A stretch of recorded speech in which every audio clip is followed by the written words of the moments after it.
All right. Sorry if there's any French. All right, so here's what we're going to do. I'm going to introduce Professor Hülsmann. Jörg Guido-Hülsmann is a professor of economics at the University of Angers in France, corresponding member of the Pontifical Academy for Life, member of the European Academy of Sciences and Arts, and a senior fellow of the Ludwig von Mises Institute. He's the author of too many books to count. We have a number of them over there. Go buy all of them. If for no other reason, then they're awesome. If for no other reason as well, then I have to take home all of the extra books. So feel free to go buy them, and he is here, so you can get him to sign those books. I'll say just in terms of the history of Thank God for Bitcoin, Professor Hülsmann, his work has played a really pivotal role in the writing of Thank God for Bitcoin. We basically read and did a book study reading his work, and were really impacted on it and thought it was really a work that needed to be conveyed, and we tried to convey it at a popular level, a lot of the principles in Thank God for Bitcoin. So in God's providence, I reached out to him 2 years ago, and he wasn't able to make it, and then reached out to him earlier this year, and he said, you know what, I'm actually going to be in the States the exact time that the conference is going to be on to speak at the American Institute of Economic Research in Boston, Massachusetts. And so, if I can come. And so I just was absolutely floored, super grateful. So please welcome Professor Jörg Guido-Hülsmann.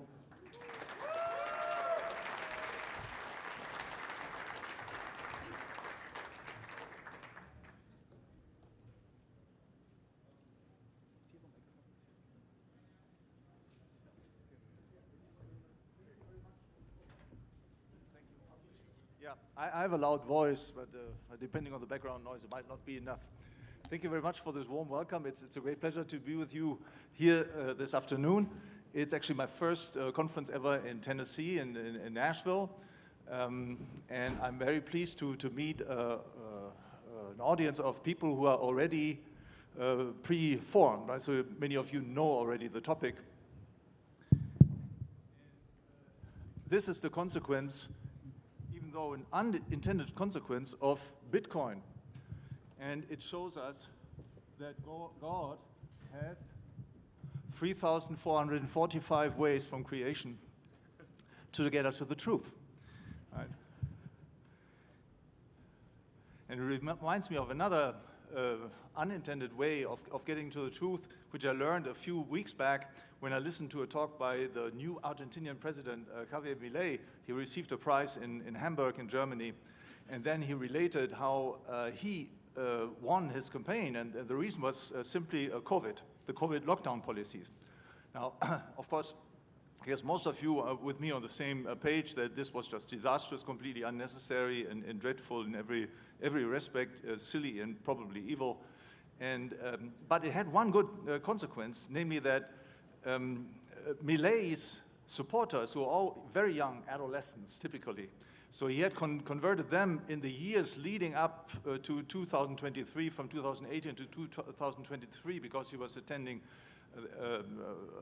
weekly talk shows and so on. So he had a very, very young supporter basis, but they couldn't reach out to their parents and grandparents. Now guess what? Then comes lockdown, and the parents and grandparents are squeezed into single rooms with their offspring. And so the young people were working on them and then converting them to the case for liberty, for economic liberty, which Javier Milei had received from the Austrian economists, especially from Murray Rothbard, who's probably the greatest teacher of the economics and philosophy of liberty in our time. So I recommend to you in particular the books that Javier Milei also mentioned.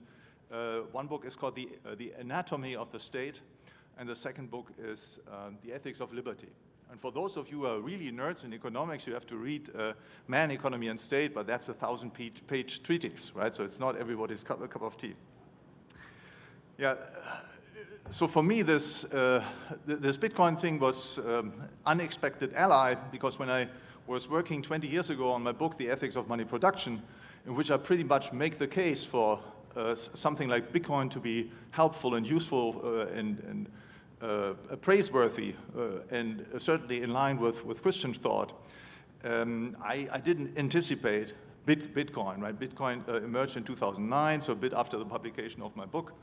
And what is especially helpful is that Bitcoin forced the investors, but also the people who believe that Bitcoin might be the suitable competitor to government money, to think through the mechanics of this. And among the mechanics is a point that I will touch on briefly, and which will be emphasized in my follow-up speaker, Mr. Song, namely the price deflationary impact. And that's a very important point in order to understand a natural monetary system. A natural monetary system brings about price deflation.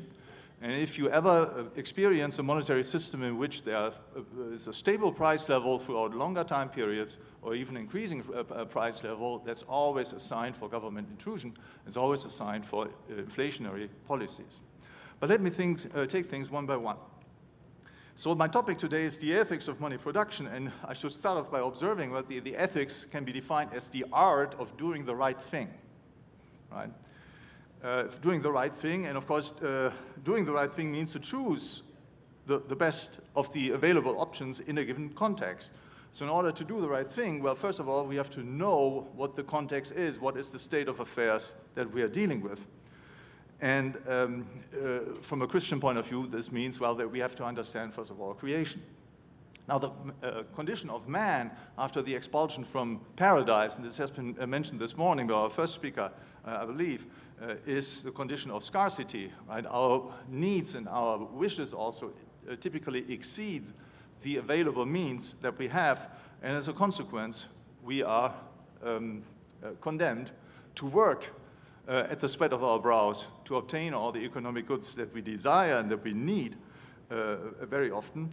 And here money comes into play because money helps us to facilitate the exchange, right? In order to produce the most important institution, there are two very important institutions or techniques that we use to increase the productivity of labor.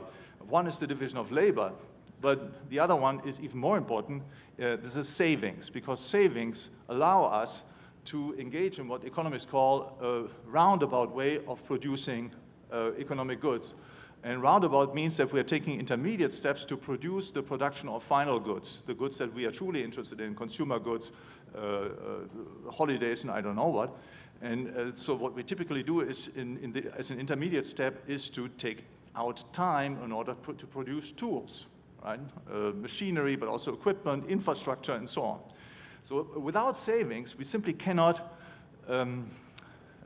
finance the labor needed to do all these intermediate steps, right? The people who produce, let's say, a microphone, at the end of the day, they also need to have a meal on the table, but they cannot eat their microphone. It's a big difference as compared to somebody who produces oranges, or who is a hunter some game at the end of the day, so he can nourish himself. The guy who produces the microphone cannot do this out of his own product. So the way he is funded is through savings, either his own savings or the savings of other people, right?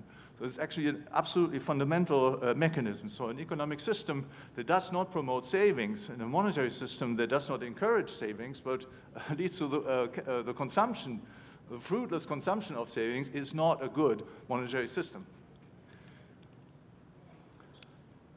So money is an institution that facilitates exchange. Right? And this is, again, the first thing that we need to understand: what is money? Because unless we understand what money is, we cannot really engage in ethical behavior relative to money production. Unless we have a correct notion about what money is, well, we make probably not an ethical choice, but a stupid choice, or a morally bad choice. And many problems start on this level. Now, economists today typically define money as a generally accepted medium of exchange, like the dollar in the US and in many parts of the world economy, the euro in the European Union, and various other regional monies and so on. But many errors have sprung from wrong definitions of money, and I'll just mention this in passing, right? One definition of money is the one that Professor Sunshine has mentioned this morning, right? It's one original meaning was a chunk of precious metal, gold or silver, provided with a certificate, with a stamp that certified, well, this is 1 gram of gold or 5 grams of gold or something like this, right? That's the original meaning of money. It comes from the Latin verb monere, to inform. Now, the Greeks had a very similar definition, but it was slightly different. For them, the meaning of money is to be nomisma, is something that comes from the law, it's imposed by the law, right? It's a unit of account that's imposed by the law. And already by defining money in this way, they go astray. Now, I don't have time to elaborate on this in my lecture because I need to focus on other things, but that's the way you can go astray. Another way to go astray is to believe that money is really just a unit of account, whether imposed by government or not, and that it does not have to be a medium of exchange. It's not something that's actually exchanged for other goods. And that's a big error as well, because it leads us straight to socialism. I mean, it's an error by the consequence, but it's also an error in substance, right? To have a system in which you have a pure unit of account, you would need to know all exchange ratios, all future prices already now, which is not possible, right? So it exceeds the ability of the human mind. So the only way for us to know what something is worth is, well, to try it out in the market, propose something for exchange in the market and see how much money we get in exchange. That's how we find out what something is worth. Right? And without that kind of practical knowledge that comes through practice, not through an intellectual process, not through a pure accounting process, well, we cannot know money prices.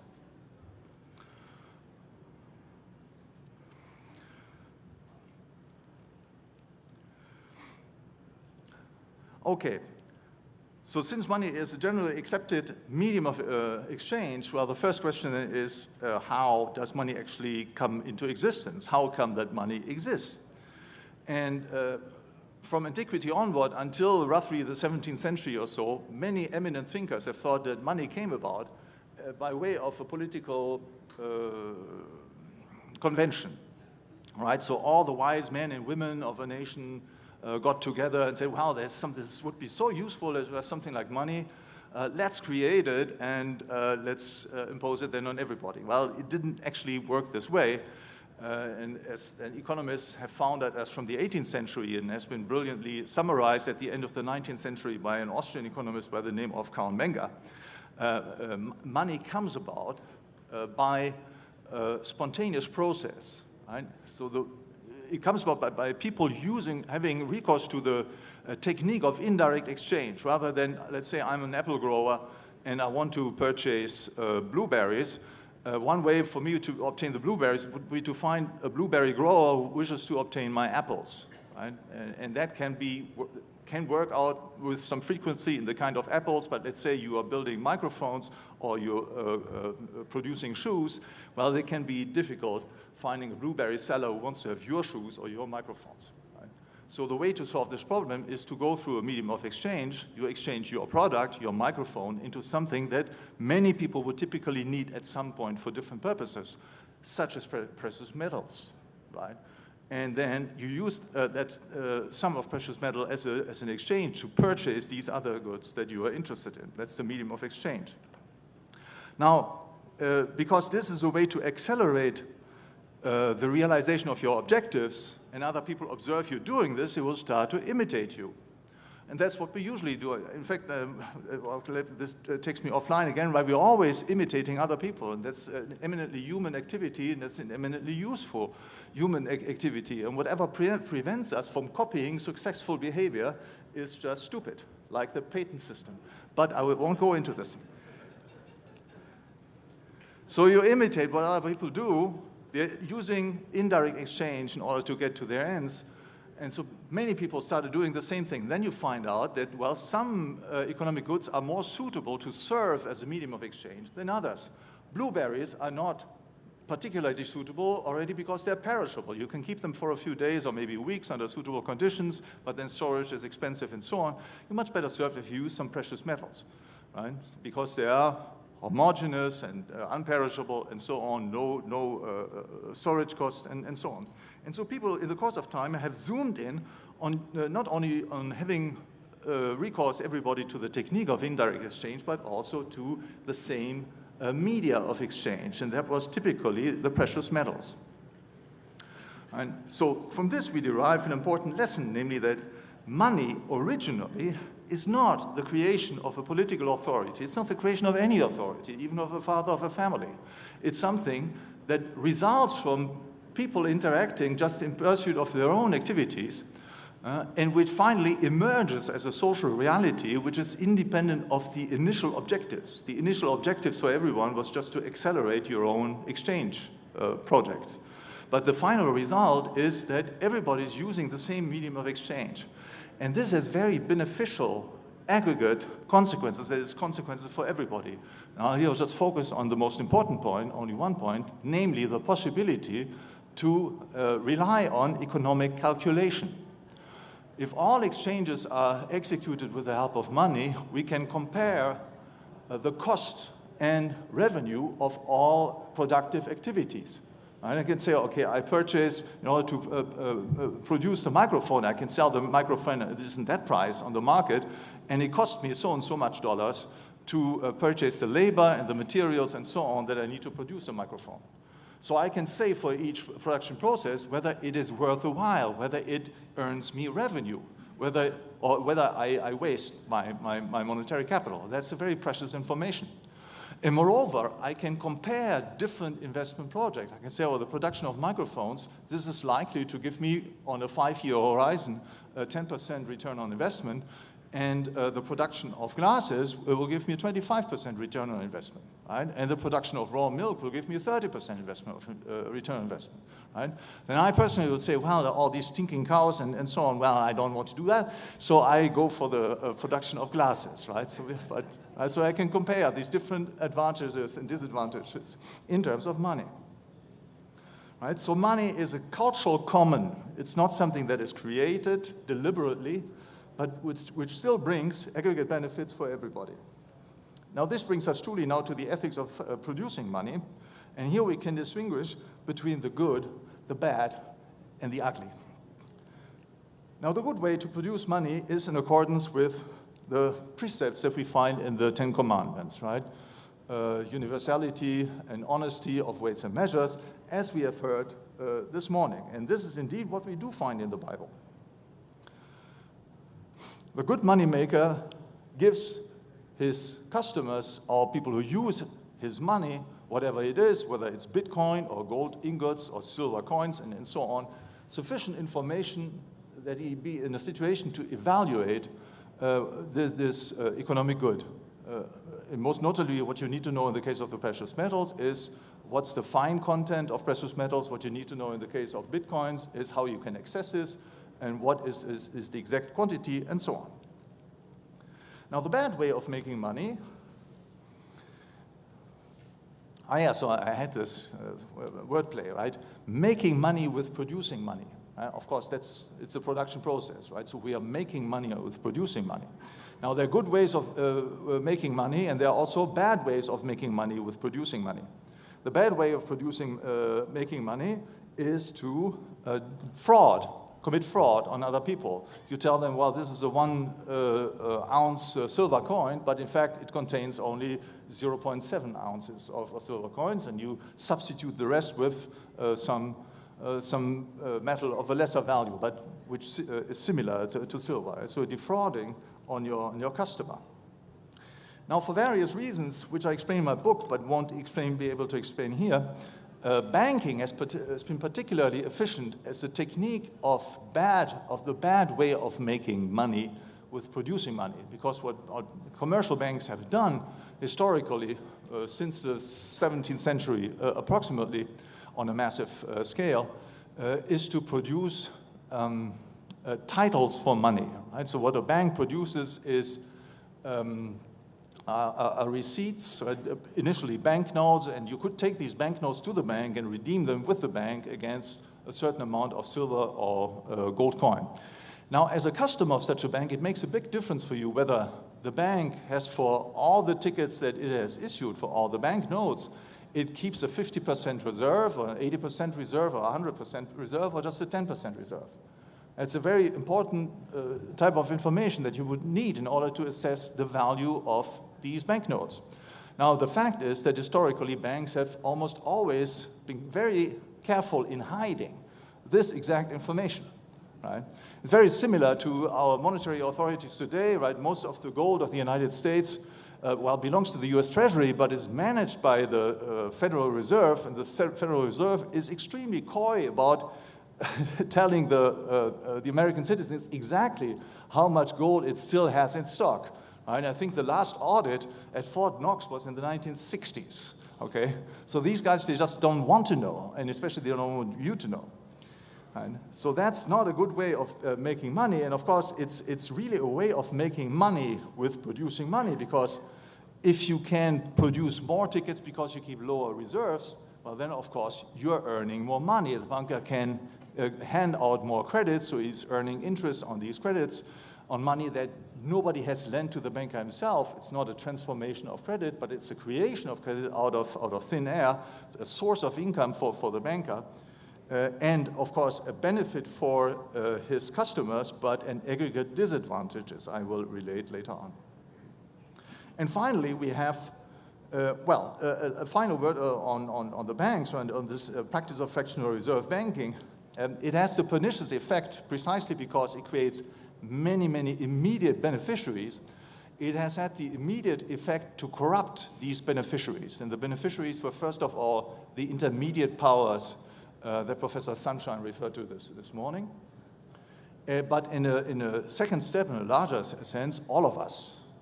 Right? Because there are very few of us who have purchased our homes out of cash, right, with a stack of dollar notes that we just had laying around at home, and so we go to the owner of the house and say, well, here is the payment for the house that I would like to buy, or for the car. Most purchases of vehicles and of houses today are financed out of a bank loan.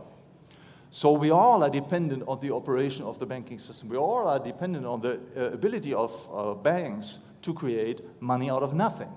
And if they were to take away this advantage from one day to another, which would be the case if Bitcoin replaced or displaced the dollar in a competitive process, well, we all would undergo some economic hardship of a considerable extent for more or less considerable time, might be 1, 2, 3 years, right, of economic hardships. You need to be aware of this. If you're championing Bitcoin or precious metals as sound money, as good money, well, this comes at a price, at a very drastic price in the short run. And finally, there's the ugly way of making money with producing money, which consists in legalizing fraud, which is what governments have done historically. They first tolerated it. That was the 17th and 18th century. And then as from the 19th century, they've started legalizing fraud. They're saying, so this is actually the right way of doing business. So if they've created special privileges for the banking industry, privilege means a private law, privilegium, right? Private law. So the banks get different treatment than all other warehouses. If in any other warehouse, let's say we had a cloakroom here, you could remit your clothing, you would get a receipt, and at the end of the show, you would expect to receive your code, the exact same code back again. So that's the usual operation of a warehouse operation. But in banking, the law is that whichever sum you entrust to a banker becomes his, is legally his money. And he has only got a legal obligation to pay you back should you desire this, okay? But in the meanwhile, while you don't express any such desire, it's the banker who owns your money that is no longer your money. Now, where will this lead? Well, it will lead us eventually, if nothing gets done, it will lead us to a situation in which we will have only completely dematerialized money of this sort. So we'll only make bank wire payments and credit card payments and so on. No more cash, no more dollar notes, and so on. We'll have a monopoly in the hands of the government, and we'll have the possibility for the government to issue that money, this pure accounting money, in any way it wishes. Presently, there's the legal obligation to issue it in a way of a contract. Right? So the central bank can create money only if it finds somebody else who is willing to take out a loan from the bank. Or commercial bank can create money only if it finds a customer, a firm or a private household who wishes to take out a loan. That's a limitation on the power to create money out of nothing. Right? But eventually, if we give government enough time, we'll get to a situation in which they can just create these tickets. It's no longer tickets, right? These accounting units, as they wish, and also destroy them as they wish. And they will have full control of all units that they are presently being created and of all units that they have created in the past, because everything will be sitting nicely on bank accounts, which are accessible already now to federal authorities. So the government will control all existing units. Now, what's the possible ethical justification for this? Well, clearly, and it has been said this morning, we don't find any trace of a possible justification of this in the Bible. In the Bible, we only find admonishments about honest measures and weights, right? But no insinuation that the overall money supply might be insufficient so that it be necessary for the government to step in and to create more money than would exist spontaneously, that is without government intervention, on the market. Right? And so, at the same time, or in the same movement in which governments became ever more involved in the production of money and forced people to use only government-authorized types of money, so especially in the way of banking, so we're talking from the 16th, 17th century onward, governments came up with all sorts of justifications in order to explain and to justify before the public what they've been doing. Right? And the justifications, well, the most important justifications of monetary interventionism today is that price deflation is bad, right? And price deflation, indeed, as I've told you, would be the consequence if government did not intervene. If you have a natural system of money, let's say it's based on bitcoins, it doesn't matter, or based on precious metals, gold, silver, and so on, what you typically have is that the economy is growing at a rate that is faster than the rate at which you create money. Right? People tend to choose those economic goods as money that are not increased in supply as rapidly as the rest, because you are interested in money, among other things, as a store of value, because you want to keep it.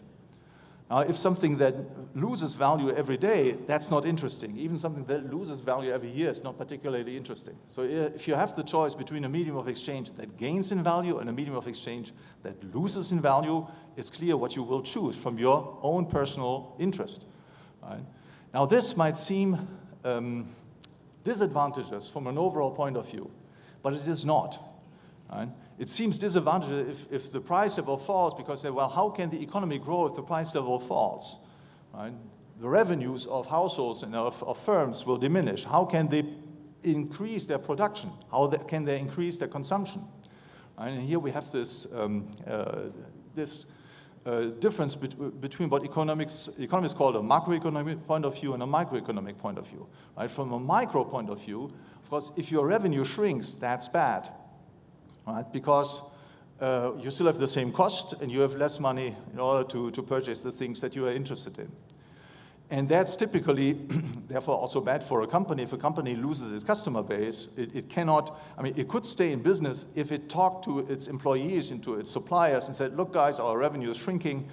You guys need to work for half of the money that you did before. Right? The company could go on. Little problem is that nobody would do it. Right? Very few employees would remain. Very few suppliers would be interested in doing business with this company. Right? That's what you would have if only one company is concerned. But here, when we're talking about the monetary system as a whole, we're talking, let's say, about a silver standard, and prices shrink, well, then prices shrink for everybody. And if prices shrink for everybody, then all entrepreneurs will be under the necessity of renegotiating their contracts with their employees and with their suppliers. Right? So in that case, everybody will be amenable to come to a new compromise, because everybody is interested in keeping production going, keeping revenues going. I cannot switch as an employee from this company, which now asks me to reduce whatever by 10% or 20% my remuneration, and go, because I cannot go somewhere else where I would earn more. Every company would be in the same situation. Right? So therefore, in such a natural economy, there's a tendency for all prices to diminish. I've taken figures that are quite high for illustrative purposes, but there would be a tendency for prices to diminish, and probably would be least important in the case of labor for various reasons, but it doesn't matter. Right? So prices would diminish, And that's not a problem for economic growth. Right? What is important for a company is that its monetary revenue remain higher than its costs. And as long as the cost base diminishes with revenue, there's no problem for the company. The company can thrive even though its monetary revenue diminishes. And it's the same thing for a household. Right? It doesn't matter how much money you make, and you see this right now in the US, right? Revenues, monetary revenues are increasing, but families are impoverishing. And that's because the cost is rising faster than the revenue in many cases, right? And it works also the other way around, right? Revenue may diminish, and you're just as well off as before, might be even better off than before, because your costs are diminishing even more.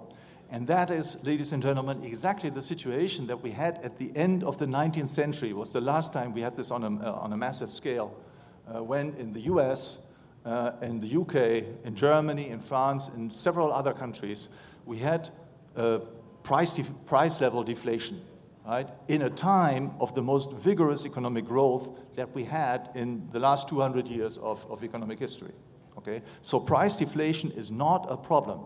And thanks God for Bitcoin, right? Many more people have come to understand this now, right? Because Bitcoin forced them to think this through.